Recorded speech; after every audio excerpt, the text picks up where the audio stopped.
I have cataloged 460 years of Korthun naval history. I have recorded victories so total that the defeated species simply stopped existing, and I have filed them without my hands trembling once. I am telling you this so that you understand what it means when I say that the engagement at the Sable Reach is the only record I have ever been unable to finish on the first attempt. It lasted 19 minutes.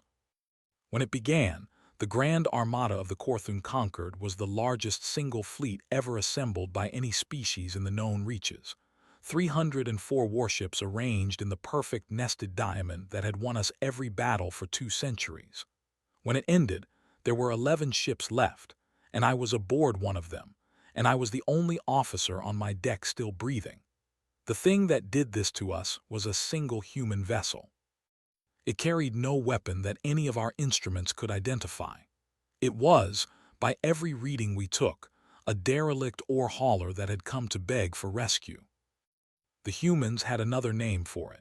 It took me 3 years after the battle to learn that name correctly, because for a long time we refused to file it under anything truthful. They called it a fire ship. This is the full account of that ship, the woman who built her, the people who flew her, and the 19 minutes in which a species we had catalogued as harmless taught the conquered the difference between simple and weak. To understand the weapon, you must first understand that it was not, in any sense we recognized, a weapon at all. A fire ship was an idea 2,000 years older than human spaceflight. On their homeworld, in their age of wooden ships and wind, the humans had learned that you did not always need a better vessel than your enemy. Sometimes you only needed a vessel you were willing to lose. They would take an old ship, pack her holds with everything that burned, point her at a crowded enemy harbor, set her alight, and let the wind and the tide carry the fire into the heart of a fleet that had nowhere to go. The ships that died had thicker hulls and better crews and more guns. None of it mattered. You cannot armor a harbor against a thing that simply arrives and refuses to stop burning. The ship at the Sable Reach was named the Ardent. She had been an ore hauler working the deep belts for 31 years before they took her, an ugly slab of a vessel with engines built for patience rather than speed, and a hull stained the color of old rust. She had no real guns. Her holds, which had once carried processed ore, had been stripped and rebuilt and filled with something else. I will tell you what was inside her when the time comes. For now it is enough to know that she had been a working ship her whole life, and that the humans had turned her, at the very end, into the only thing the conquered could not survive. We did not arrive at the Sable Reach gently. We arrived there because we had already broken the humans once, and we had come to do it a second time, and we were certain. The first time has a name in our records too. The humans call it Caro's Drift. I was a junior archivist then, assigned to the flagship to record what everyone assumed would be a routine pacification. The humans had met us in open space with everything they had: a proud fleet, beautifully maintained, crewed by people who clearly believed they were defending their homes and clearly believed that belief would be enough. It was not. Our shields were layered in 3 nested fields the humans had never seen and could not penetrate. Our formation held. We took them apart from the outside in, ship by ship, and it was over in under an hour. 30,000 human dead by their own later count. We lost not a single vessel, not one. I remember the silence on our flagship's bridge afterward. Not triumph, boredom. The Grand Marshal had already turned away from the viewport to discuss supply lines before the last human ship finished burning. That, I think now, was the moment we lost the war and did not know it. We had taught the humans the one lesson we should have kept from them. We had shown them with perfect clarity that they could never beat us in a fair fight. So they stopped trying to fight fair. What the humans did after Caro's Drift, they did the way a cornered species does everything: frantically, expensively, and at first very badly. They built larger ships and we cracked them. They bought weapons technology from a neutral species 2 systems over, mounted it, came at us again, and we cracked them again because a borrowed sword in an untrained hand is just a heavier way to lose. They sent envoys to every power within reach begging for alliance, and every power within reach looked at Caro's drift and politely declined to die alongside them. It was during this period that the Conquered formally reclassified humanity. I signed the document myself. We moved them from Category 3, Emergent Rival, down to Category 6, Salvage Species, a people whose worlds and resources would shortly be available for orderly distribution and who required no further strategic attention. I want you to hold onto that phrase, salvage species. We did not think of them as enemies anymore. We thought of them as inventory. It was also during this period, I would learn much later, that a human first stood up in a fleet planning chamber and proposed sending an old ship full of fire into the middle of the Korthun formation. The humans' own admirals laughed at her. They had spaceships and shield theory and 3 centuries of doctrine, and here was someone suggesting a tactic their own ancestors had abandoned when they invented the steam engine. They told her, in essence, that the age of fire ships was over. They were wrong about almost everything, but they were not wrong about that, because for the humans the age of fire ships had not begun yet. It was about to. Her name was Eleanor Maddox, and she was nobody. I have studied her record more closely than I have studied any enemy in my career, and what unsettles me about it is how ordinary it is. She was not a war hero. She had never commanded a battle. She was a freight officer, a woman who had spent 26 years moving cargo across human space, ore and grain and machine parts, the dull arterial blood of a civilization. She had been decommissioned quietly in a fleet reduction the year before Caro's drift. When the war came, she was, by every measure our intelligence valued, irrelevant. But Eleanor Maddox understood something about our shields that none of the human admirals did, and she understood it precisely because she had spent her life thinking about cargo instead of weapons. She had read the salvage reports from Caro's drift. She had seen that our triple-layered fields were tuned, with magnificent precision, to stop energy and stop projectiles, to recognize a weapon by the violence of its approach and refuse it entry. And she had asked the question that no soldier asks, because soldiers think in weapons. What does a shield built to stop attacks do when something arrives that is not attacking? The answer, she suspected, was nothing.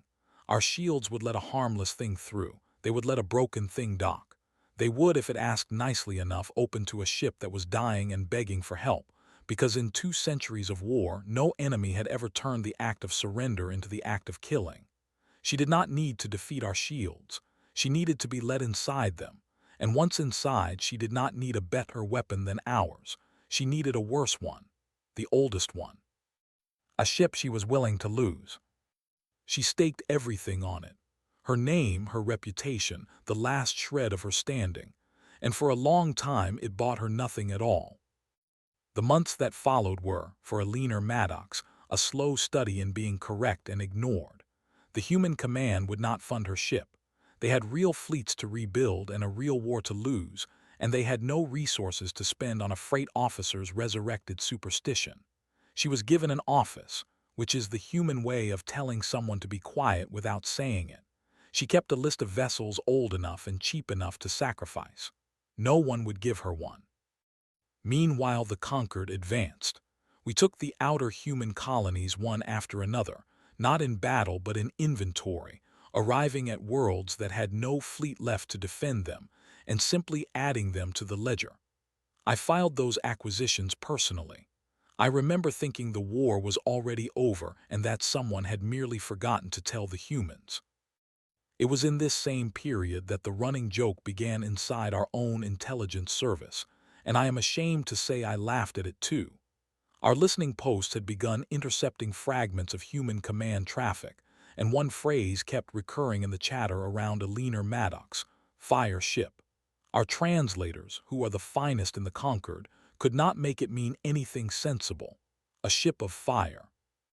Our analysts reasoned that no species would build a vessel out of something as uncontrollable as fire, so it must be ceremonial. They filed it formally as a ritual vessel, religious, low priority. When the term appeared again with greater frequency, a second analyst revised the entry and reclassified it as a funeral barge, a vessel, they assumed, for honoring the human dead from Caro's drift. It was an elegant theory. It explained the solemnity in the human transmissions. It explained the volunteers. It was completely wrong, and it would remain in our files, uncorrected, until the morning it killed 300 ships. The Concord could intercept the word perfectly. We simply could not make ourselves believe it meant what it meant. There came a point, though, where Eleanor Maddox stopped needing permission, because the war reached the place where permission no longer mattered. The Concord set its course for the Sable Reach, and every human strategist understood what that meant. The Sable Reach was the gate. Beyond it lay the human core worlds, the homeworld among them, and there was no other navigable route. The surrounding space was a graveyard of dead stars and gravity wells that would tear a fleet apart. To reach the heart of human space, the Grand Armada had to pass through the Reach.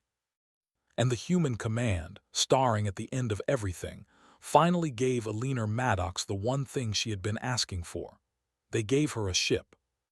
But before I tell you about the ship, I have to tell you about the part of this account that I have started and abandoned more times than any other. Because a fire ship is not like a missile. A missile, you launch and forget. A fire ship has to be flown. It has to be steered into the exact center of the enemy, held on course while the enemy grows suspicious, kept steady through the final approach by hands that do not flinch. And there is no version of that flight that ends with those hands coming home. Eleanor Maddox knew this from the beginning. It was the reason her own people had called the idea monstrous. And when the time came to crew the Ardent, she did the one thing that the Concord, to this day, cannot file under any category we possess. She did not draft anyone. She did not order anyone. She stood in front of what remained of a beaten, frightened, exhausted species, and she explained exactly what the flight was and exactly how it ended, and she asked for volunteers. She needed 9. More than 200 put their names down. I have the list. I keep a copy, which is itself a violation of Concord archival protocol, and I keep it anyway. The 9 she chose were not soldiers. Tomas Reyes was the ship's mechanic, 54 years old, who said he had kept the Ardent running for 19 of her 31 years, and was not going to let a stranger fly her on her last trip. The cook was a man named Aaron Vega, who had no combat role at all and pointed out, reasonably, that people facing a long flight still need to eat. There was a navigator named Priya Anand, and a communications officer named Daniel Akafer, whose entire job would be to make the Ardent sound, in her final minutes, exactly like a ship that wanted to live. And there was a girl named Lena Sokolova, who told the recruiters she was 20 and was, the records would later show, 17. She forged the age on her own application. When this was discovered, Eleanor Maddox was asked whether to remove her. She did not. I have wondered often whether that was mercy or whether it was the same hardness that lets a species survive when it should not. I think it was both. I think with the humans it is almost always both. Most species faced with that list would never sign it. The Corthun would not. We are not cowards. I have stood on a burning bridge and held my post, but we hold our individual lives as the irreducible unit of the conquered, the thing all our strategy exists to preserve. To us, a weapon you cannot recover is a weapon you have already lost. The humans understood it differently. They understood that there are 9 lives and there is a species, and that sometimes the arithmetic between those two things is not the arithmetic we believe in. They signed the list. All 200 of them signed it, and then 9 of them got on the ship. What made the trap inevitable was not the ship and not even the crew. It was us. It was our perfection. The Grand Armada had used the same approach to a choke point for 200 years, because the same approach had always worked. We would compress the formation into its nested diamond, tightening the gaps between ships to maximize overlapping shield coverage, presenting an attacker with no seam to exploit. And we would, per standing Concord doctrine, accept the surrender or distress of any disabled vessel encountered along the route. Because a derelict was salvage and salvage was the Concord's by right. Eleanor Maddox had read all of this in the Caro's drift reports. She did not have to guess what we would do. She knew. She had built her entire plan on the certainty that we would be exactly what we had always successfully been. She gave her crew a line before they launched. The humans recovered the recording later, and it has since become something close to scripture among them, though to the conquered it remains merely chilling. She did not tell them they would survive. She did not promise them victory or remembrance. She told them only this: we don't have to come back, we just have to arrive. They repeated it to her, all 9 of them, and then the Ardent detached from the human staging post, lit her old patient engines, and began the slowest attack run in the history of warfare. A derelict ore hauler drifting toward 304 warships, broadcasting a distress code on every channel we monitored, asking, in the universal language of the helpless, to be let inside. And we let her in. I was on the flagship bridge when the Ardent appeared on our long-range arrays, and I recorded the entire exchange, which is the only reason any truthful account exists at all. Our sensor officers identified her at once. An ore hauler, civilian registry, structural damage consistent with engine failure, no weapons signature of any kind. Daniel Ockhaffer's voice came through our translators, broken and frightened, a crew adrift after a drive malfunction, requesting permission to approach the fleet for rescue. Everything about it matched our doctrine. Everything about it matched our contempt. Grand Marshal Uvek Tha had commanded the Armada for 30 years and had never lost an engagement, and he regarded the human ship the way one regards a leaf that has drifted onto a polished floor. He did not even order it scanned a second time. The salvage species, he said, I have the recording, had finally understood its situation and come to surrender the first of what would soon be all of its vessels. He gestured, almost lazily, and gave the order to open a lane in the formation and let the derelict drift to the heart of the fleet, where it could be boarded and catalogued at leisure. Our shields, tuned with 2 centuries of precision to stop every violent thing in the universe, recognized the Ardent as harmless and parted for her like water. She drifted in, past the outer screen, past the second ring, into the dense, bright center of the diamond where 300 ships floated wing to wing in the formation that had never failed. She came to rest almost exactly at the Armada's heart, surrounded on every side, with nowhere for anything inside her to go but into us. And then Daniel Ockhaffer's frightened voice changed. The fear went out of it. What came through our translators in the final transmission was not a plea. It was 8 words, and the translators rendered them with perfect clarity, and not one officer on that bridge understood them until it was too late. We don't have to come back, the human said. We just arrived. Then the Ardent opened. I have tried to describe what was inside her holds without sounding as though I am exaggerating, and I have failed, so I will simply tell you the numbers. Eleanor Maddox had not packed the Ardent with explosives in the way we understood explosives. She had packed her with the entire crude industrial inventory of 3 sacrificed mining colonies, raw reactor fuel, volatile refining gases, mined incendiary compounds, the unstable, cheap, dirty materials that an advanced fleet considers beneath notice and a freight officer knows can level a city. There was no elegant warhead. There was no weapon for our shields to recognize. There was just an ocean of fire packed into 31 years of patient hull, sitting at the dead center of our formation, with our own shields now sealing the lane behind her and holding the heat in. When she went up, she did not destroy the ships near her with a blast. She set them on fire, and then those ships, packed wing to wing in our perfect overlapping diamond, set fire to the ships beside them.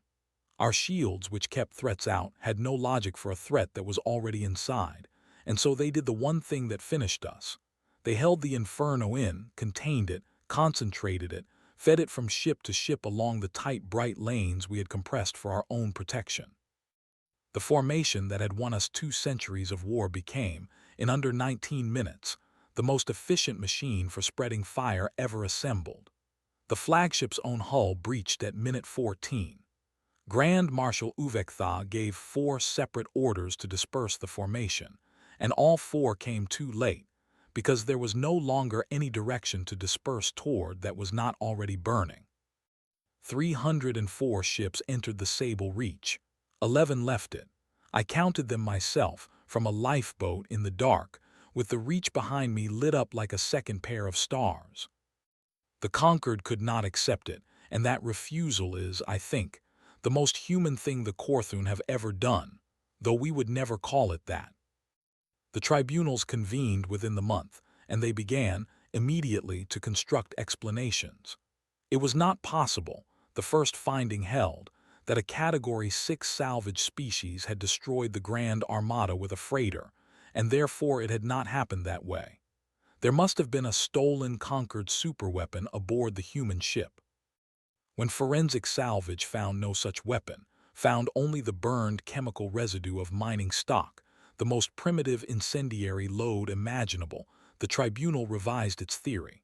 There must have been a hidden third-party ally, some advanced power secretly arming the humans because the alternative was unbearable. They spent 2 years and enormous resources searching for that ally. There was no ally. There had never been an ally. There had been an old ship, a tactic from the age of wind and wood, and a woman who understood our shields better than we did because she had spent her life thinking about cargo instead of war. Grand Marshal Uvekthah was recalled and stripped of command. The official charge was tactical negligence.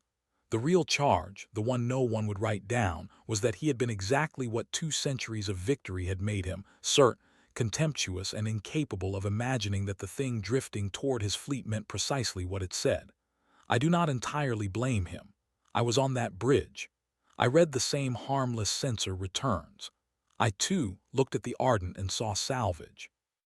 We had built our whole civilization on the principle that we could recognize a weapon when we saw one. The humans had simply built a weapon we could not bring ourselves to see. But I will not let this account end on our reckoning, because our reckoning is not the part that matters. And to pretend otherwise would be the last lie I tell about the Sable Reach. The histories, even the human ones, tend to describe the Ardent the way I have described her, as a tactic, a stroke of asymmetric genius, a single ugly ship that broke a fleet. And all of that is true.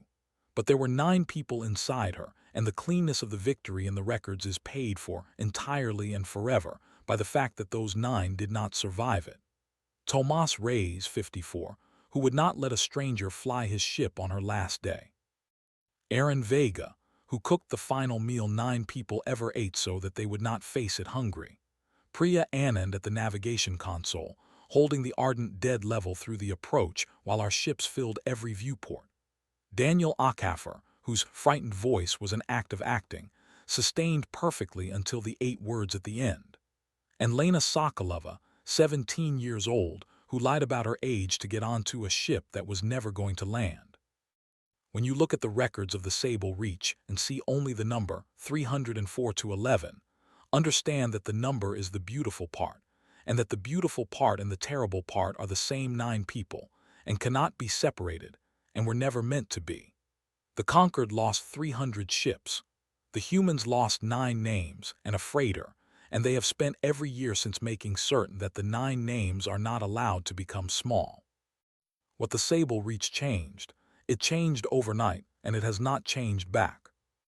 Within a single conquered session, humanity was reclassified from Category 6, salvage species, to a designation that had never been used before and was created specifically for them. Category 1, restricted approach. It is the only Category 1 designation in the conquered registry.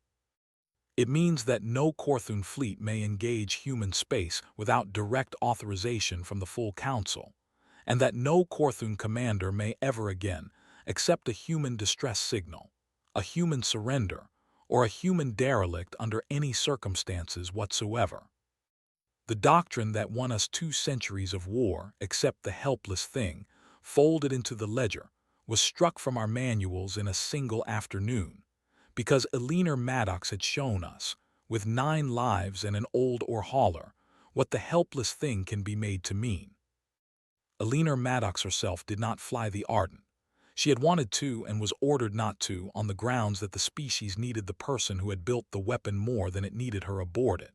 She survived the war. She lived by human reckoning a long time afterward, and she refused for the rest of her life to be called the hero of the Sable Reach, insisting that the heroes were the Nine and that she had merely done arithmetic. Her line outlived her. We don't have to come back. We just have to arrive. The humans teach it to their officers now, and the Korthun, to our enduring discomfort, have begun training our own fleet specifically against it, running endless simulations of harmless things that turn out not to be harmless, trying to teach 2 centuries of certainty to flinch. We are not very good at it. You cannot easily train a species to imagine a will it does not possess. And that, at the end, is the thing I cannot file correctly, the thing that has kept me starting and abandoning this record for 3 years. The Concord Registry still lists the Ardent under the entry our translators created before the battle. Funeral barge. We have had the truth in our hands for 3 years and we have not changed it, and I have come to understand that this is not an oversight. To file the Ardent correctly, we would have to write down the word the humans used, the word our finest translators could intercept perfectly and never once believe fire ship. And to write it down truthfully, we would have to admit that we understand it. And we do not understand it. We understand the ship. We understand the chemistry, the shields, the tactic, the arithmetic. What we cannot understand, what no Korthun has been able to make himself understand, is a species that would look at a hopeless war and decide, calmly, by volunteer, to become the weapon themselves. Our translators were not wrong that the word carried solemnity. They were only wrong about where the solemnity came from. It was not a barge for the dead. It was a vow made by the living that some of them would die so that the rest would not be inventory. The Ardent was 31 years old. She hauled oar her whole life. At the very end, someone asked her to keep one promise to arrive, and she kept it, and she has not let any of us forget that she kept it. We log her wrongly because the right word would cost us something we are not ready to pay. The humans log her correctly and visit the 9 names and teach their children the 8 words she carried into the heart of our fleet. If you have stayed with this account to its end, then you understand now why I, who have filed 460 years of clean Korthun victories without my hands shaking, cannot finish the record of the one battle we lost. It is not the 300 ships. It is the 9 names, and the old freighter, and a word in a language we can hear perfectly and have never once been brave enough to translate. She only had to arrive. She arrived.